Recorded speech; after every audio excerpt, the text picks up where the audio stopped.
نثار تیری چہل پہل پر ہزاروں عید ربیع الاول، سوائے ابلیس کے جہاں میں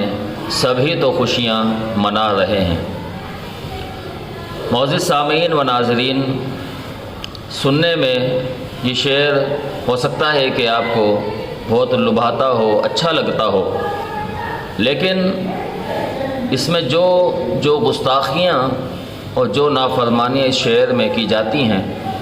اگر ہم ڈیپلی اور گہرائی سے اس کا مطالعہ کریں تو آپ کو اندازہ ہوگا کہ ہم کن کن ہستیوں کی گستاخی کر رہے ہیں۔ نبی علیہ الصلوۃ والسلام کی ولادت ربیع الاول کے مہینے میں ہوتی ہے، اور آپ علیہ الصلوۃ والسلام پیر اور جمعرات کا روزہ رکھتے ہیں۔ جب صحابہ کرام